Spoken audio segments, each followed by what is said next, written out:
তুমি বড় হয়েছো আর আমি তো বুড়ো হয়ে গেছি, তাই আমার কি তোমার মজুরি করবে? কি যে বলেন জামাই? মজুরি বেশি করছি তো হিসাবেই কথা বলছে। একবার আমাদেরকে ফিরেও রাখি জামাই বাবু, আপনি ভালো আছেন তো? আমি তো ভালো আছি, কিন্তু তুমি এত বড় হয়ে গেলে। আপনার গলার মধ্যে এখন একটা ছোট থাকবো বলুন তো? কোনো এই তো বেশ সুন্দর দেখতে হয়েছে কোনো। তাই বুঝি জামাই বাবু, আমি আপনার কাছে কথা জিজ্ঞেস করবো? হ্যাঁ, তুমি অনেক জিজ্ঞেস করতে পারো, কিন্তু তার আগে অনেকদিন পরে তোমার সঙ্গে আমার দেখা হয়েছে। সেই ছোট্টবেলায় তোমার মায়ের হাত ধরে আসতে গুটি গুটি পায়ে, আর আজকে এত বড় হয়ে এসেছে আমার সঙ্গে। আমি তোমার দিদির মুখে শুনেছিলাম তুমি খুব সুন্দর নাচ গান করতে পারো। একটা গান শুনে আমাকে মুগ্ধ করে দেখি। আমি আপনাকে নাচ শেখাবো? হ্যাঁ, ঠিক আছে।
সত্যি হবে যেমন তোমার হাতের মুখে শুনেছিলাম, ঠিক তেমনি আজকে তোমার হাতে সত্যি তোমার গানও যেমন শুনবে, তোমাকে দেখতেও কেমন শুনবে, তোমার মৃত্যুটাও কেমন শুনবে। তুমি আমাকে মুগ্ধ করেছো গাছের গানের সব বিষয়ে। এবার বলো, তুমি তোমার এই জামাই বাবুর কাছে কি উপহার পেয়েছো? আমি যা চাইবো আপনি আমাকে তা দেবেন। কথা দিলাম আমি চাইতে পারতে সবাই তাহলে এখন কখন খালি হাতে ভিড়িয়ে দিই না। বলো তোমার কি চাই? আপনি কিন্তু আমাকে কথা দিয়েছেন যে আমি যা চাইবো আপনি আমাকে তাই দেবেন। হ্যাঁ হ্যাঁ, আমি তো বলছি তুমি যা চাইবে আমি তোমাকে তাই বলছিলাম। কি জামাই বাবু, আপনি নাকি কি একটা মহাজ্ঞান লাভ করেছেন? কি হলো?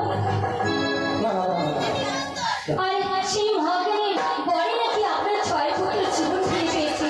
বলি সেই মহাজ্ঞানটা কি আমাকে আপনি শোনাবেন মশাই? বলো কি? শোনো তো, তুমি যে কথা বলছো সেটা কখনো সম্ভব না।